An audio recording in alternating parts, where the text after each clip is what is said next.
The moment Kim Tae-jun walked into the Global Leaders Summit in Dubai, every head in the room turned. That was how it always went with him. He didn't demand attention. He simply had it. The kind of presence that made people lower their voices and straighten their backs. At 38, he had built Kim Tech Holdings into one of the most powerful conglomerates in East Asia. $3 billion. 42 countries.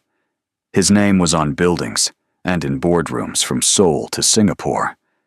He moved through the convention hall with the ease of a man who had never once doubted himself, flanked by 2 assistants and a security detail that tried and failed to look invisible. Reporters tracked his path. Executives angled to catch his eye. Photographers repositioned themselves. He delivered his keynote to a standing audience of 1,500. His speech was sharp, visionary, masterfully delivered. When he finished, the applause was long and genuine. He returned to his seat, feeling exactly the way he always felt in moments like this, untouchable. Then the host stepped back to the podium and said, "Ladies and gentlemen, please welcome our next speaker. Founder and CEO of Brooks Atelier, ranked among the world's 50 most influential entrepreneurs, and recipient of the Global Humanitarian Architecture Prize, Ms. Amara Brooks." Tae-jun stopped breathing. The name moved through him like cold water. He hadn't heard it spoken aloud in years. Not outside of his own head. Not outside of the dark quiet of his office late at night, when he allowed himself to remember things he spent most of his energy trying to forget. He told himself it was a coincidence, a different person, a common name. Then she walked onto the stage. She was wearing ivory, a structured, sleeveless gown that moved like water. Her hair was pulled back. Her posture was perfect. She carried herself like someone who had stood in front of crowds 1,000 times and felt completely at peace with being seen. She was stunning, more than she had ever been. And she was Amara. His Amara. Except something in her eyes made it clear she was nobody's but her own. Tae-jun's chest tightened. He gripped the armrest of his seat. She reached the podium, adjusted the microphone, and looked out at the audience with a calm, radiant smile. And then, almost as if she felt the weight of his stare, her eyes moved to where he was sitting. For exactly 2 seconds, they held each other's gaze. Then she looked away. Not with anger. Not with pain. She simply looked away, the way you look away from something entirely ordinary. The way you look away from a stranger. That was what broke him. Not anger. Not tears. Just nothing. He was nothing to her. And as she began to speak, her voice steady and rich and filled with purpose, Tae-jun sat very still and felt the full weight of what he had done to her 7 years earlier come back with a force that nearly knocked the air out of his lungs. 7 years earlier, Kim Tae-jun was different. Not in his ambition. That had always been enormous. But in the years before wealth hardened the edges of him, he was warmer. He laughed more easily. He asked questions and actually listened to the answers. He was, by most accounts, genuinely good. He met Amara Brooks at a rooftop event in Manhattan during his company's American expansion phase. She had been invited as a guest speaker, a rising architect who had just won a prestigious award for her sustainable housing project in Newark. He had been invited because he was rich and his company was interesting. He noticed her before she noticed him. She was talking to an older woman across the room, animated, gesturing with her hands as she described something. A building, maybe, or an idea. Her whole face was alive with it. She laughed at something the woman said, and it was the most unself-conscious laugh he had ever heard from someone at an event like this, where everyone was always performing. He made his way over, introduced himself. She said, "I know who you are," and went back to her conversation. He stood there for a moment, stunned. Then he laughed, genuinely for the first time all evening, and found a reason to stay nearby. By the end of the night, they had talked for 2 hours, about architecture and sustainability, and the failure of cities to care for the people who actually lived in them. about Seoul and New York and what it meant to build something that lasted. He told her things he hadn't told anyone. She challenged every second opinion he offered and apologized for none of it. He was completely gone before he ever admitted it to himself. They dated long distance for 8 months. He flew to New York every chance he had. She visited Seoul twice and walked through the city with wide, curious eyes, sketching buildings in a small notebook she carried everywhere. He watched her fall in love with the architecture of the place and felt something expand in his chest. "I could see myself here," she said once, standing at the window of a cafe in Bukchon, watching the Hanak rooftops against the gray November sky. He had held on to that sentence like a promise. When he proposed, a year and a half after they met, she cried. She said yes before the ring was even fully out of the box. He placed it on her finger, with hands that were, for the first time in as long as he could remember, slightly unsteady. The opposition from his family was immediate and fierce. His father, Chairman Kim Woo-sung, summoned him the following week. He sat behind his desk in the way he always did when he wanted to remind Tae-jun of the power structure between them. Upright, stone-faced, entirely composed. "You are the face of this family and this company," his father said. "The woman you choose reflects every decision you have ever made. She is not suitable." Tae-jun kept his voice level. "She is brilliant and accomplished, and I love her." "That is not what I asked." "I know what you asked. The answer is still no." His father looked at him for a long moment. "You are making a choice that cannot be undone." "Good," Tae-jun said. "I don't intend to undo it." He walked out of that meeting feeling righteous and clear. He called Amara that night and told her his family had concerns, but that it didn't matter. He told her nothing would come between them. He said it with absolute conviction, the kind of conviction that comes from never having truly been tested.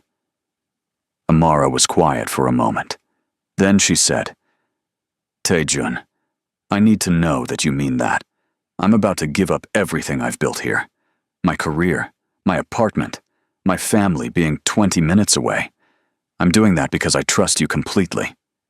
"Trust me," he said. "I promise. Nothing and no one will ever come between us." She believed him. Of course she believed him. He had never given her a single reason not to. She resigned from her architecture firm. She gave up her lease.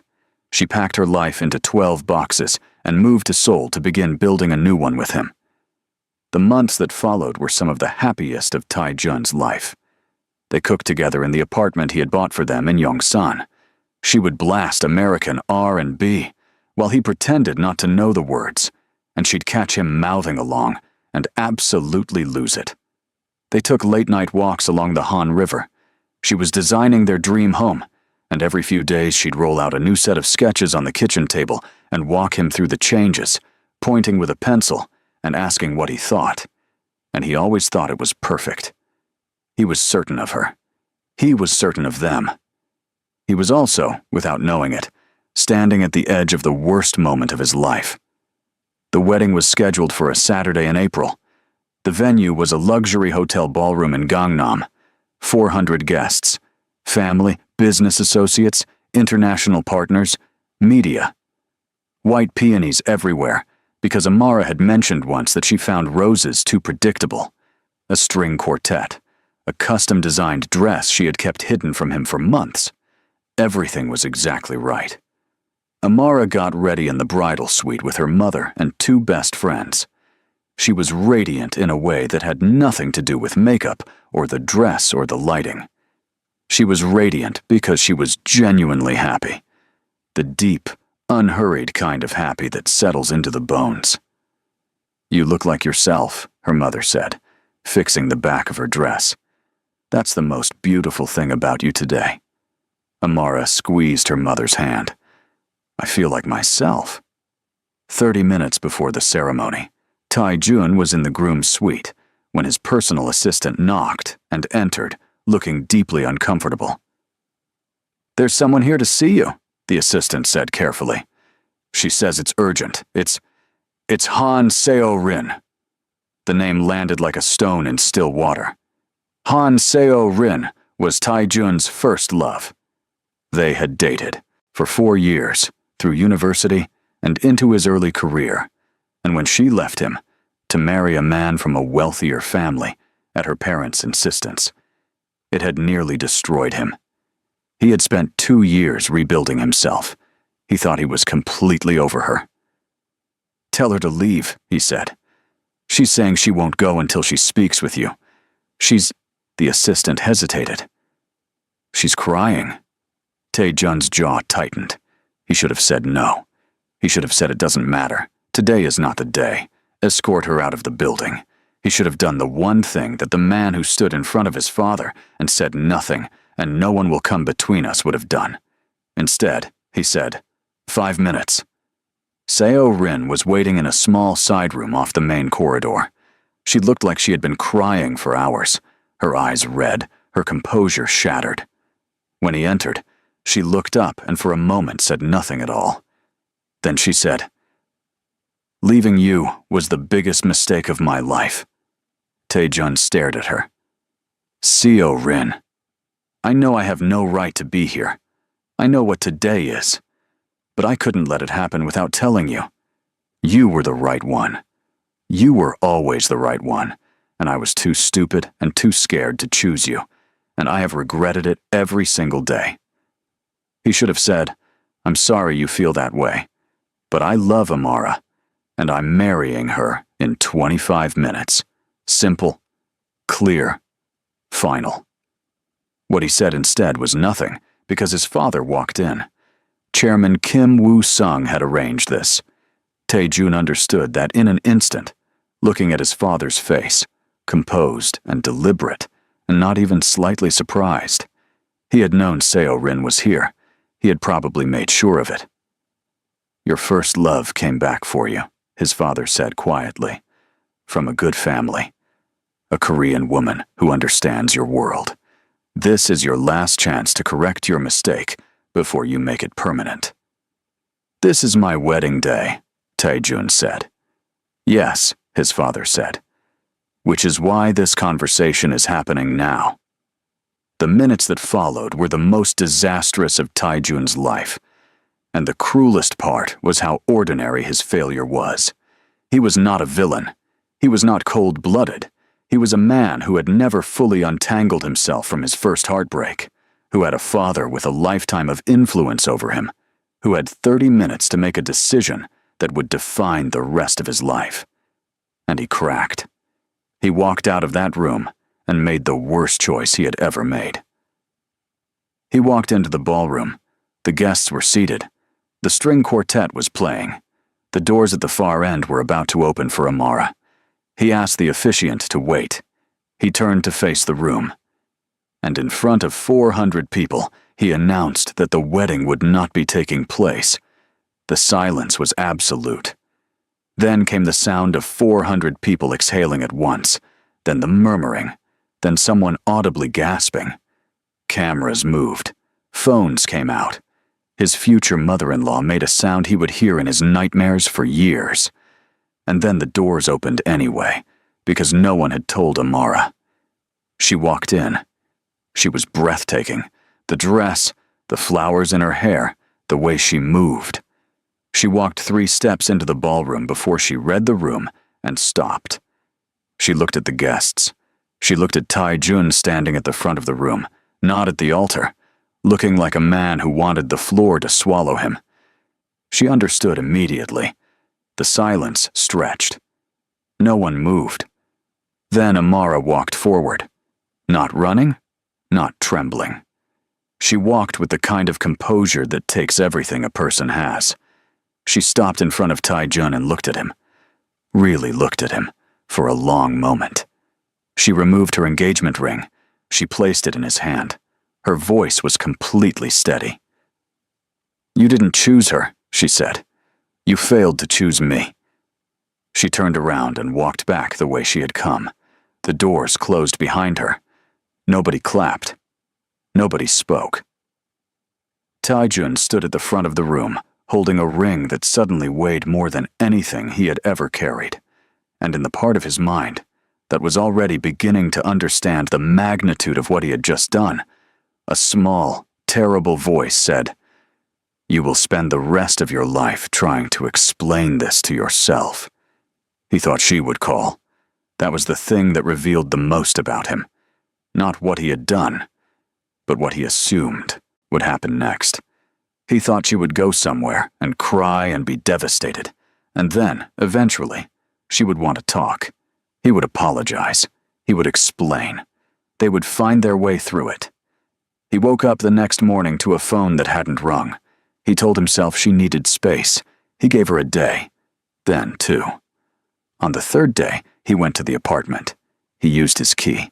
He opened the door and stood in the entrance hallway and felt the silence of the place reach for him like hands. She was gone, completely gone. Every piece of clothing, every book, every personal item she had brought from New York, the sketches she had pinned to the wall of the study. Gone. The notebook she carried everywhere. Gone. The tiny succulent she kept on the kitchen windowsill. She had even taken that. The engagement ring was on the kitchen counter, placed exactly in the center, as if she had set it down with deliberate care. He called her phone, disconnected. He searched for her on every platform she had used. All of it deleted. Her Instagram, her professional profiles, her design portfolio website. Gone. He sent emails. They bounced. He contacted her architecture firm in New York. They said she had tendered her resignation before moving to Seoul. They had no forwarding information. He reached out to her friends. None of them replied. Tae-jun stood in that empty apartment and felt, for the first time, the true shape of what he had done. Not the embarrassment of the canceled wedding, the actual loss of her. The specific, irreplaceable fact of Amara, who had packed herself up and disappeared from his life with the same quiet precision with which she did everything. He had been certain she would come back. She had not come back. In the weeks that followed, he told himself he was fine. He began seeing Seo-rin. They were photographed together at dinners and events. His father expressed satisfaction. On the surface, everything looked like the outcome he had chosen. But Seo-rin was not who she had been at 22, and neither was Tae-jun. She was rigid and status-obsessed, and spent his money with an ease that suggested she had always thought of it as hers. She talked about other people with a casual cruelty he found exhausting. She had very little genuine curiosity about anything. Not the world, not him, not the future. She treated their relationship like an acquisition. 3 months in, Tae-jun found out the truth from a business associate who knew Seo-rin's ex-husband. Her marriage had dissolved because her former husband had restructured his assets after a major financial loss. She had walked away from a great deal of her lifestyle. She had come back to Tae-jun not out of love, but out of calculation. He was the wealthiest man she had ever been connected to, and she had simply come back to reclaim a position. She never loved him. She had chosen him the second time for the same reason she hadn't chosen him the first time: money. He ended it. She made a scene. He didn't care. He sat in his office afterward and thought about Amara, and for the first time let himself feel the full ruin of what he had chosen. He had destroyed the most genuine relationship of his life for a woman who had never, not once, seen him as anything other than a resource. He hired someone to find Amara. They came back with nothing. No address. No new registration. No trace in New York or anywhere else. Wherever she had gone completely. He told himself she would surface eventually. People always did. He had no idea that the woman he was waiting to find was quietly, methodically building an empire. Amara Brooks arrived back in New York in the middle of April, on a gray Tuesday morning, with 2 suitcases and enough pride to keep herself upright. She held it together through customs, through the cab ride to her cousin's apartment in Brooklyn, where she would be staying, through the unpacking of the first suitcase. Then she sat on the edge of her cousin's guest bed and completely fell apart. She cried for 3 hours. the kind of crying that leaves you empty in a way that almost feels clean, like a storm that clears the air. She cried for the life she had dismantled, for the career she had paused, for the woman who had stood in a ballroom full of strangers and had a ring put in her hand instead of on her finger. For every moment she had believed the words, "Nothing and no one will ever come between us." Her cousin sat with her and said very little, which was exactly right. In the months that followed, Amara learned the texture of grief. She learned that it wasn't a single emotion but a rotating cast of them. Some days it was sadness, some days it was rage, some days it was an exhaustion so heavy she couldn't lift her arms. She went to therapy.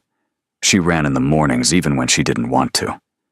She let herself feel everything instead of performing recovery for other people's comfort. She was rebuilding herself from the ground up, and she was doing it honestly. 6 months after she returned, she found the sketches. They were in the bottom of her second suitcase, a folder of concept drawings she had started years before she ever met Taijun. Designs for sustainable, affordable, culturally rooted housing for underserved communities. Not the glamorous commissions she had been building her career toward before she moved to Seoul. Something rawer and more important. Housing that treated dignity as a design requirement. Structures that served people who had always been served last, if at all. She sat on the floor of her cousin's apartment with the sketches spread around her and felt something shift. She had been waiting to go back to her old life, but her old life was gone. She could mourn that, or she could use the space it left. She registered Brooks Atelier as a business entity 8 months after returning to New York. The office was a single room above a laundromat in Flatbush. Her first employee was a recent graduate who was willing to work for less than market rate in exchange for equity. Her operating capital was a personal loan she negotiated herself. The first year was brutal. She pitched to 17 investors. 15 said no outright. One laughed in a way she would never forget. One came close and then pulled out at the last moment over concerns about market viability. She reworked the pitch. She went back out. She found 2 angel investors who believed in the mission. She won her first significant commission through a nonprofit, a community housing development in the Bronx. The project came in under budget and was completed 3 months ahead of schedule. The families who moved in were photographed for a local magazine, standing in front of the building she had designed, and the image was everything she had imagined when she drew the first sketch. Then came the Nairobi Project. A humanitarian organization approached her about designing sustainable transitional housing for displaced families in Kenya. The budget was limited. The timeline was aggressive. The logistical challenges were formidable. She said yes immediately. The project took 18 months. She flew to Nairobi 4 times. She worked with local architects and material specialists and community leaders to build something that was not imported, but rooted, design that honored the landscape and the people in it.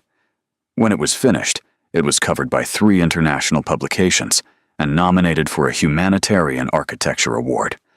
She won. The award ceremony was in Geneva. She wore red. She gave a speech without notes that reduced 3 people in the front row to tears. Within a week, her inbox had 200 new messages. Brooks Atelier grew quickly after that. A larger office, a team of 12, then 20, then 40. Projects on 4 continents. A second humanitarian initiative in Lagos. A design fellowship for young African architects. A cover feature in an international architecture magazine with the headline, "The Woman Designing a Better World." She was 34 years old. She had built everything she had from the rubble of the worst day of her life. And not once had she looked back. In Dubai, after the applause died down and the conference broke for the evening reception, Amara moved through the room the way she always did. Present, purposeful, at ease. She spoke with a government minister from Rwanda about an upcoming urban development initiative. She was introduced to a young architect from Ghana who had flown in specifically because of her work. She laughed with her communications director over something that had gone wrong with the presentation slides. She was entirely, thoroughly herself. She had known Taijun would be here. His name had been on the speaker list for months. She had considered withdrawing. Then she had considered avoiding the session where he spoke. Then she had made herself a cup of tea, sat with the discomfort of it, and decided that she was not going to organize her professional life around a man who had already taken enough of it. She had walked onto that stage and done her job. When she felt his eyes on her, she had looked, confirmed it was him, and looked away. Not performance, not cruelty. Just the genuine absence of the charge that used to run through her at the sight of him. She had healed past it. That was not nothing. It had cost her years of work, and she was not going to pretend otherwise. She was at the bar, ordering water, when he appeared beside her. He looked like he hadn't slept. His composure was intact, but barely. The way expensive clothing stays pressed through a long day. Still correct, but with effort. Amara. She turned and looked at him with the same calm she had managed on the stage. Mr. Kim. He flinched. You don't have to. What would you prefer? A pause. Taejun, like you used to. I'll use whatever you're comfortable with, she said pleasantly, and turned back to the bar. Your speech was extraordinary. Thank you. The work you've done, the Nairobi project, the Lagos initiative, I followed all of it. She glanced at him then. I didn't know that. There's a great deal you don't know. He said it quietly, without drama. I've thought about you every day for 7 years. Amara was quiet for a moment. Then she said, I'm sorry to hear that. He looked at her, startled. Not out of cruelty, she said. I hope you've also been living your life. Thinking about me every day sounds exhausting. Something moved across his face that she couldn't entirely read. I need to apologize to you, properly. Not here. Not like this. Would you have dinner with me? No. Amara, I don't say that to punish you. I say it because I don't think we have anything to discuss over dinner that requires dinner. He was quiet. Around them, the reception moved and murmured and laughed. People glanced at them and looked away. Please, he said. The word was stripped of everything except what it was, a genuine, unperformed request. She looked at him for a long moment. Then she said, One dinner. I'm here until Thursday. They met at a restaurant on the 52nd floor of a hotel overlooking the Gulf. The city spread below them, gold and bright and enormous. Taijun arrived first and stood when she walked in. She was wearing emerald green. She looked like someone who belonged everywhere. They ordered. Small talk moved them through the first course. The conference, the city, mutual acquaintances. They were both good at surface conversation. They had been once, much better at the other kind. Then Taijun put down his fork. I need to say this properly, he said. What I did on that day was unforgivable. I know that. I'm not here to argue otherwise, or to offer you reasons as though reasons change what happened. I was weak.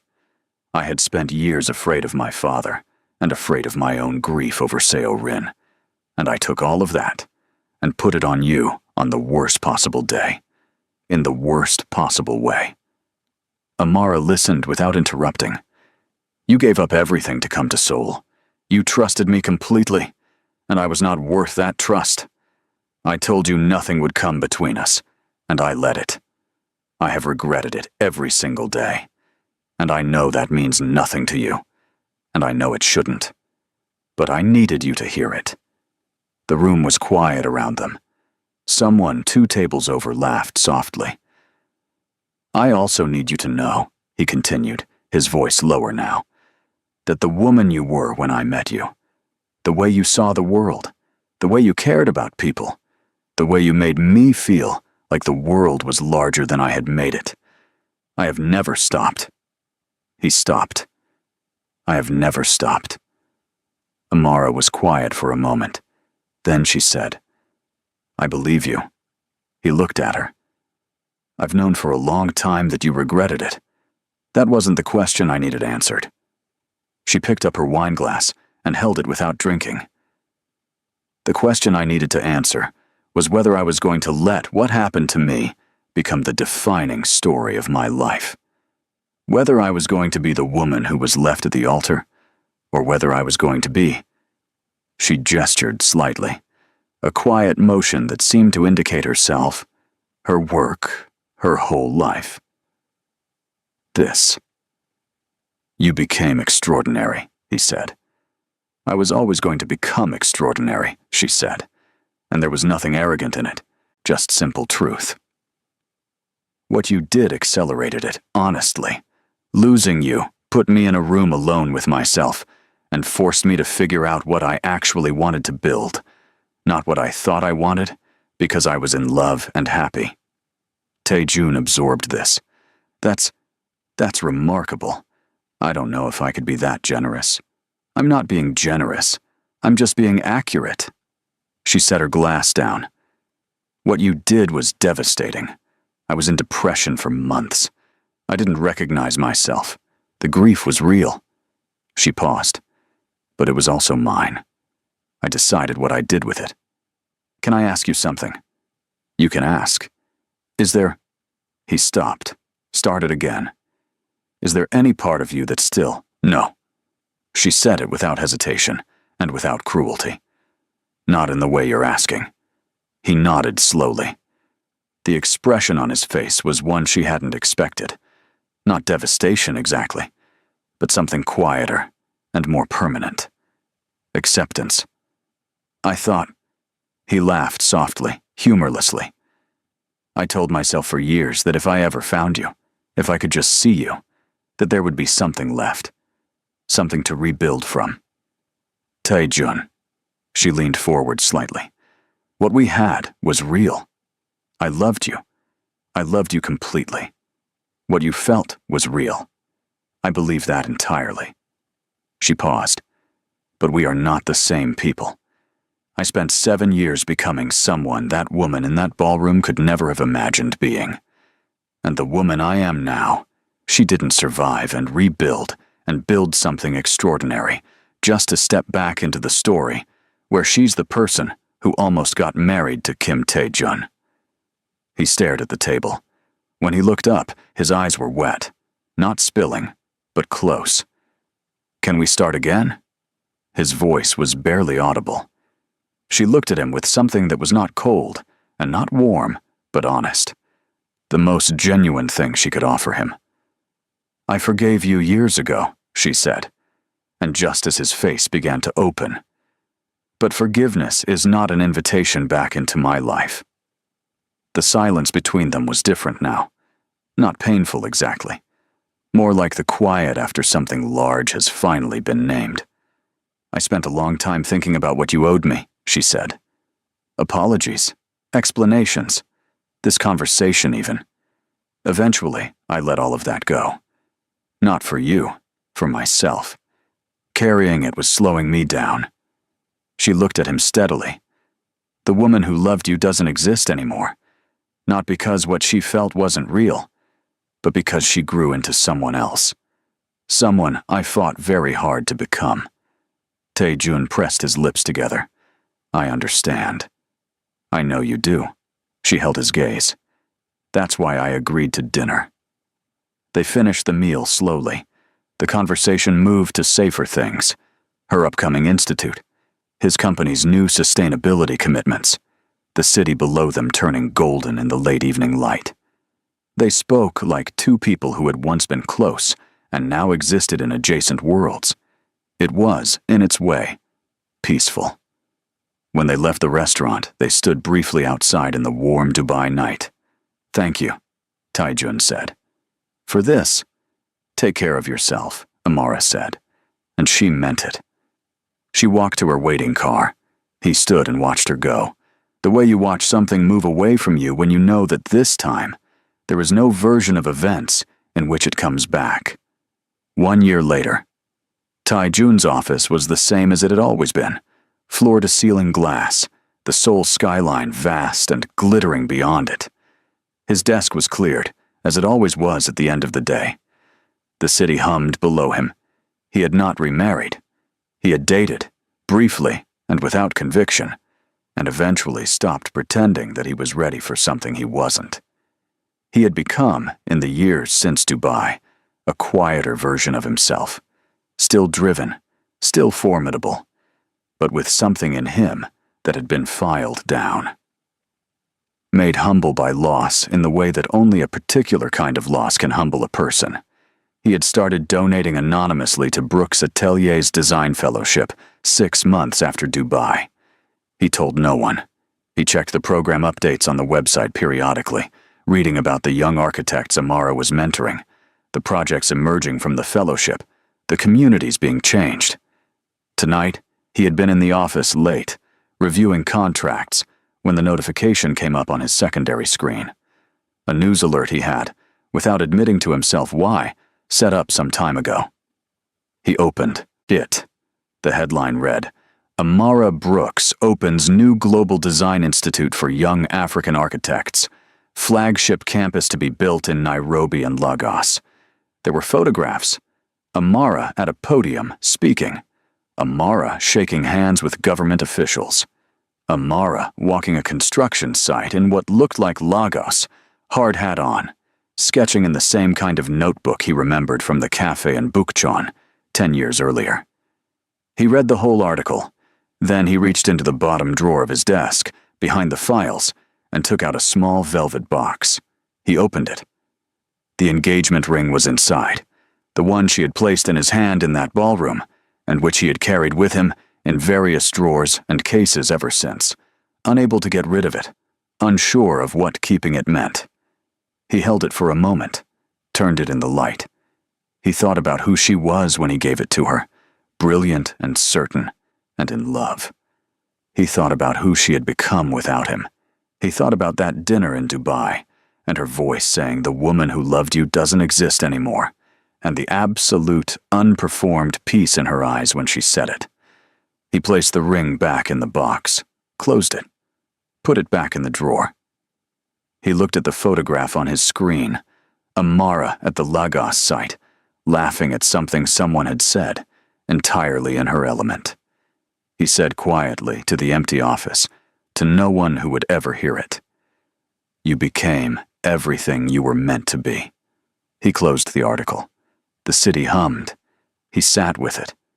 Sometimes, losing the right person is the price we pay for making the wrong choice. If this story moved you, hit the like button. It takes 2 seconds, and it means everything to us. Subscribe so you never miss a story like this one. And drop a comment below. Did Amara make the right choice? We want to hear everything you think.